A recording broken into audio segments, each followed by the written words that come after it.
সোনার পালঙ্কের ঘরে লিখে রেখেছিলাম দ্বারে, যাও পাখি বলো তারে, সে যেন ভোলে না মোরে, সুখে থেকো ভালো থেকো।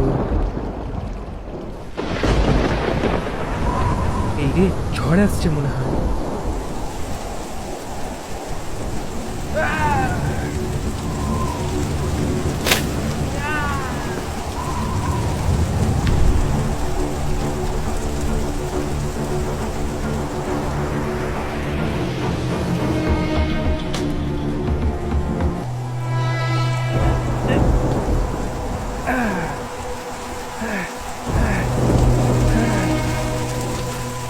কেউ আছেন?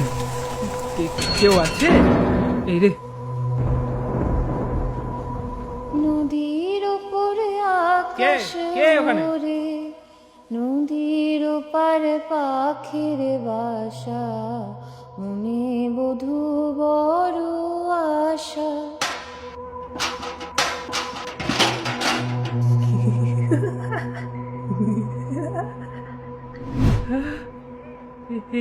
এটা তো আমি। হচ্ছেটা কি আমার সাথে? কে আছে এখানে? তুমি এসছো?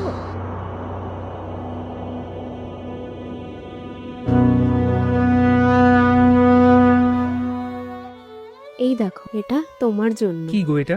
দেখো দেখো, কি সুন্দর।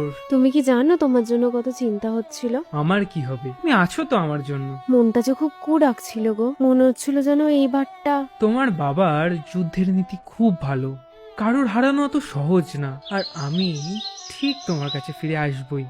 কিছু বলবে? বিয়ে করবে আমাকে? মহারাজা মানবে না গো আমাদের এই সম্পর্কটা। আমি আর তুমি একসাথে অন্য কোথাও থাকবো? চলো না, এই যুদ্ধ, এই রাজত্ব সবকিছু ছেড়ে আমরা পালিয়ে যাই। আমি হলাম সৈনিক গো, সৈনিকের ধর্ম রাজাকে নিজের প্রাণ দিয়ে রক্ষা করার। আমি তো পালিয়ে যেতে পারবো না গো। গান শোনাবে একটা? সোনার পালঙ্কের ঘরে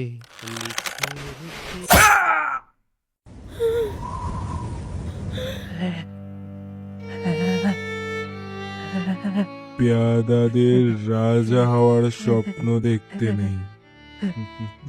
বাবা, ওকে ছেড়ে দাও, ওকে ছেড়ে দাও। ও কোনো স্বপ্ন দেখেনি, ও কোনো স্বপ্ন দেখেনি বাবা। সব সব আমার ভুল বাবা। আচ্ছা বেশ, ছেড়ে দেব। তুমি চাইছো যখন ছেড়ে দেবো।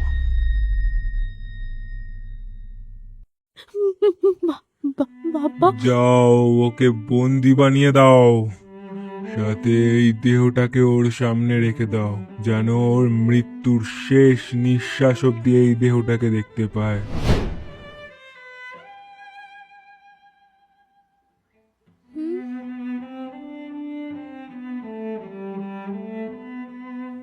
কত বছর আটকে ছিলাম আমি জানি না এখানে। আমি অপেক্ষা করেছি, আমি জানতাম তুমি আসবে। ঝড় থেমে গেছে, এবার বাড়ি যেও সাবধানে।